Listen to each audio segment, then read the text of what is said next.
Marami ang nagtatanong kung ano nga ba daw ang kaibahan ng ratchet type at pulse type na may 3 teeth, 5 teeth, 1 teeth, 6 teeth, 1 teeth, 2 teeth. Okay? So kung naguguluhan kayo sa mga hubs na meron tinatawag na ratchet type at meron tinatawag na pulse type, papaliwanag ko sa inyo ngayon dito sa video na to. Meron tayong dalawang i-review ngayon na weapon hubs. Right? Kung interesado ka sa weapon hubs na kagaya nito, kung ano nga ba, baka magustuhan mo, let's go, review natin to.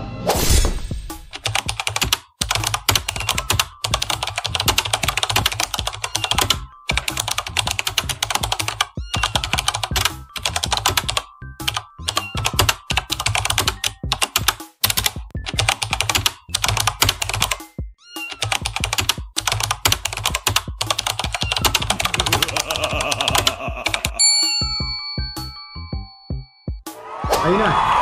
Bago ang lahat, maraming salamat nga pala sa mga bago nating subscriber. Binabati ko kayong lahat at maligayang pagbabike sa inyong lahat. Okay? At sa mga nakapanood ng ating latest vlog na marami din ang mga nag-comment, maraming salamat sa inyo. Negatibo man o positibo ang inyong komento, maraming salamat pa rin sa inyo. Okay, simulan na natin to. Kung mapapansin nyo, meron akong dalawang hubs dito na parehong weapon pero magkaiba ng gamit, magkaiba din ng modelo. Okay, so meron tayong tinatawag dito sa weapon na to na ratchet type at meron tayong tinatawag dito na pulse type. Okay, so ngayon ipapaliwanag ko sa inyo sa mas madaling paraan, wala nang technicalities, wala nang kung ano-ano pa, sa mas madaling paraan para mas maintindihan nyo para sa ating mga beginners na mga kaibigan. Okay, kasi marami na naguguluhan kung bakit ano nga daw ba yung pinagkaiba ng pulse na sa ratchet type, sa quick release at saka sa hub, sa through axle. Okay, sagutin na natin lahat ng inyong katanungan sa inyong kaisipan. Alright, let's go. Eto na ang ating i-review ngayon. Ito yung isang klase ni weapon na made for war. Ito yung tinatawag na enduro. So ibig sabihin, kung enduro to, alam nyo na siguro kung para saan ang enduro, ang ano na to, ang hub na to. So sa mga hindi nakakaalam, ang enduro po, ang principle ng enduro ay hindi nila inaahon ang itaas. Okay, kapag ka gamit mo ang MTB, enduro ang iyong genre, hinahatak ka ng motor pataas o hinahatak ka ng kahit anong uri ng sasakyan paitaas para titirahin mo yon pababa. Okay? So iba't ibang principle ang gumagamit ng mga ganito. Pwede rin itong pang dirt jump, pwede rin sa basta pang extreme sports to para sa ating mga beginner na kaibigan. Okay? So ginagamit to. Ibig sabihin kung ginagamit ito para doon, napakaganda nito at napaka-quality nito at napaka-tibay nito. Alright? Ngayon, sisimulan na natin kung ano nga ba yung tinatawag nila na pulse type. Ito yung tinatawag natin pulse type. Ito, enduro type to ni weapon na kung mapapansin nyo is quick release to.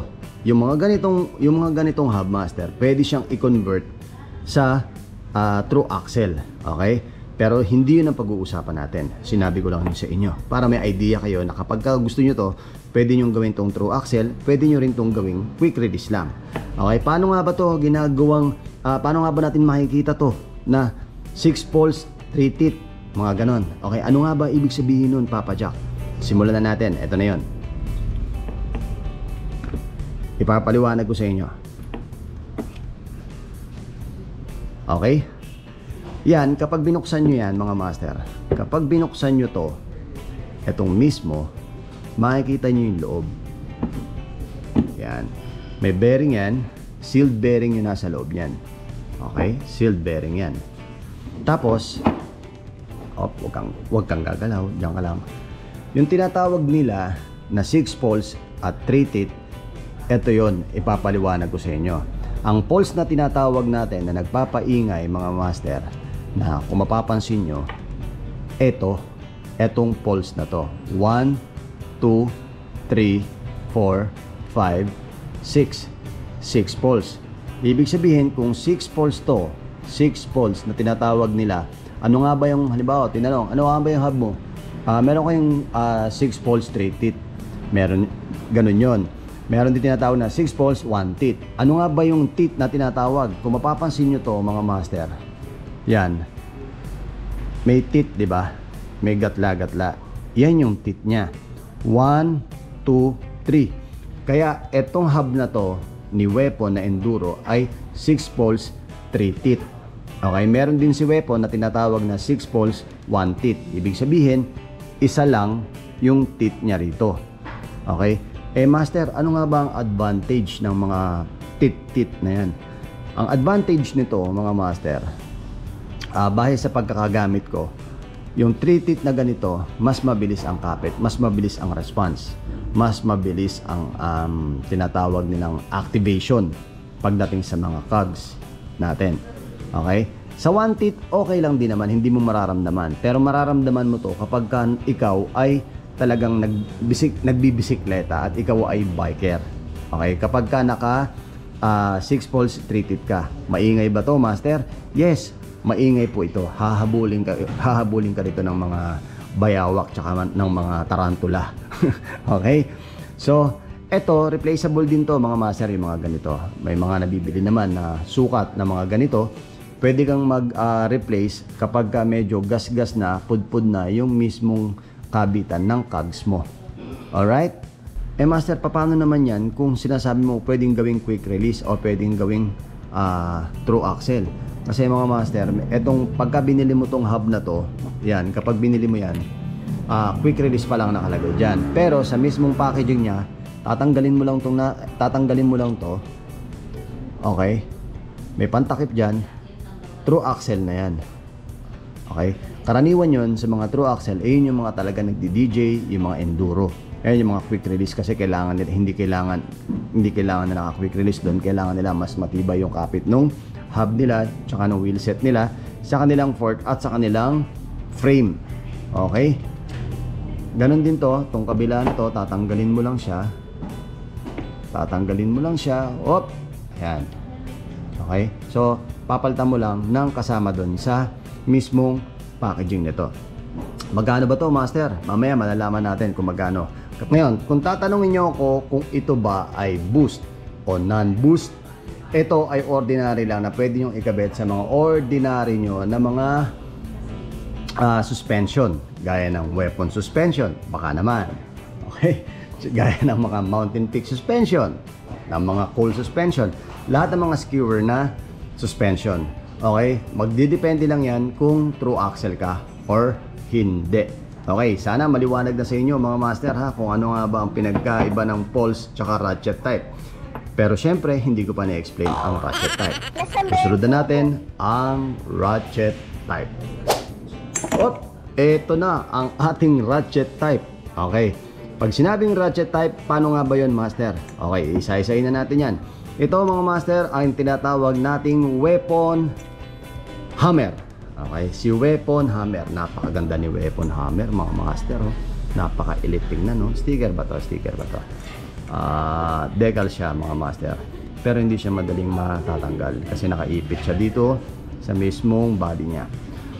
Okay, ito ay pang disc brake mga master, gaya nung weapon na jump, tawag enduro. Okay, 32 holes mga master, mga parehong 32 holes yan.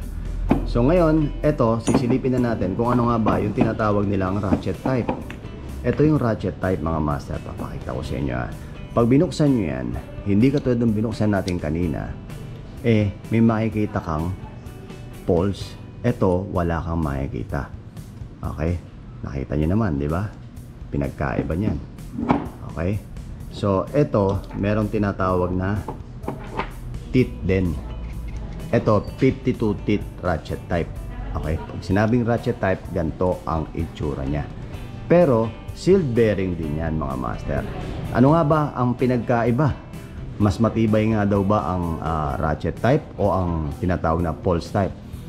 Para sa akin, wala namang problema. Depende yun sa trip nyo. Pero kung ang pag-uusapan natin is yung sensitivity, reliability, mas nagre-rely ako sa may mga pulse kaysa sa mga ratchet type. Okay? Medyo para sa akin to mga master ha. Kasi mas mabilis kang makakasira ng mga teeth kapag naka-ratchet type. Sa akin lang yun master ha, kasi na-experience ko na yun. So, nung nagpalit tayo, ang pinalit natin is yung pulse type. Eto naman mga master, yan, sa loob nito, may makikita kang spring. At the same time, seal bearing din yan. Kaya yung mga ganito, usually, mga prone, yung iba lang yung ibang brand, hindi sinasabi. Eto, hindi ko alam, hindi pa ako nakakagamit nito, ng weapon na to. Hindi ko alam kung gaano siya katibay, kung matibay ba o hindi, or madali ba masira, hindi ko alam. So ngayon, pinapakita ko lang sa inyo ang purpose ng episode na to para makita nyo yung tinatawag nating ratchet type tsaka pulse type. Okay? So, yun ang pinagkaiba niya. Gets nyo? So ngayon, tatanungin nyo ako, pwede rin bang master i-convert yan from quick release, gagawin nating true axle? Pwede mga master, ganun din yan. Gaya nito, kung mapapansin nyo, tinanggal natin. Eto, pag kinabit mo to, quick release na to. Pagka tinanggal mo to, pwede mo na siyang i-convert sa true axle. May kasama rin tong adapter na bibili nyo dito mismo sa Roosevelt Bicycle Center. Napakaganda nito mga master, oh. Ganda, oh. So yung ingay nito mga master, pakita ko sa inyo. Parinig ko sa inyo. Okay. Okay. So okay na rin siya. Tapos ito namang isa. Okay. Ito, hahabulin ka talaga ng Dracula nito pag itong ano mo. Okay. So ngayon, nakita nyo na kung ano yung pinagkaiba ng dalawang ito. Okay. Ito yung tinatawag na ito yung tinatawag na pulse type. Ito naman yung tinatawag na ratchet type. Sana maliwanag na sa inyo kahit papaano sa mga beginner natin na mga kaibigan ha. Kaibigan natin na mga medyo nagsisimula pa lang, kaya ginawa natin tong video na to. Kasi may nakikita akong comment kung ano nga daw ba yung pinagkaiba ng ganto, ganyan. So para at least may background idea na kayo. Ngayon, pag-usapan na natin mga master kung magkano nga ba ang presyo nito.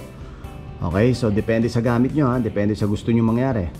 Ang presyo nitong tinatawag natin made for war na weapon enduro, ang presyo nito ay 3,700.